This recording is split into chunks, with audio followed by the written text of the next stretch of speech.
Welcome.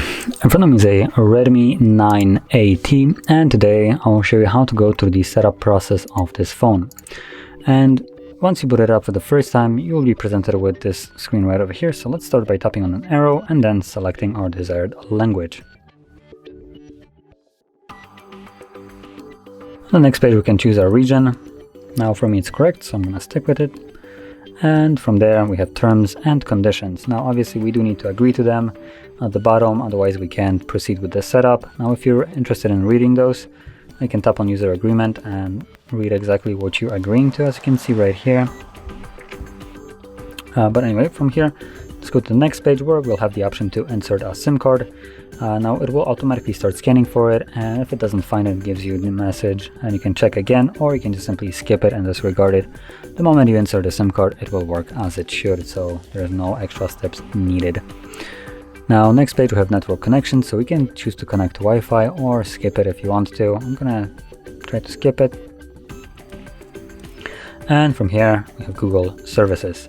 So we have location, scanning, and sending user and diagnostic data. So obviously if you don't want those, like which would be acceptable, you can simply disable them and then go down and proceed further. Then we have option to set up a screen lock. Now in here we only have a screen lock, there is no fingerprint or face recognition, so that's the only option we have here. And in here we have option between pattern, pin, or password. So I'm gonna stick with a pattern here. Now it does give us this message that we do need to remember our password. Like, it's not the most obvious thing we have ever heard. And from here, let's draw our pattern, redraw the same pattern, and by tapping on an arrow, you will confirm it. Now here we have some additional settings. Now these are, I believe, Realme specific, because some of them already repeat, like location and user experience programs and sending diagnostic data automatically. Now they are worded a little bit differently, but basically it's the same thing. Now additionally, I will mention one little thing. If you scroll down, which as you can see we have personalized ads, keep in mind that you can disable all of them and it doesn't give you any kind of pop-up, but hey, the moment you try to disable personalized ads, it gives you this pop-up like, ooh, are you sure you want to disable them? That's our way of spying on you and giving you ads based on what you're searching. So yeah, let's turn it off and get rid of this permanently. And from here we can finish up the setup by choosing our theme.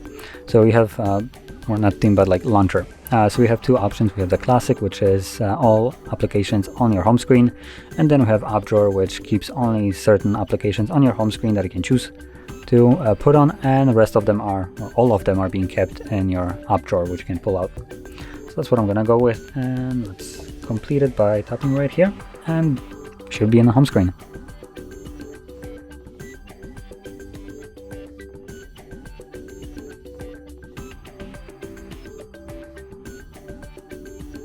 And there we go, as you can see, now the setup is complete. So, if you found this very helpful, don't forget to hit like, subscribe, and thanks for watching.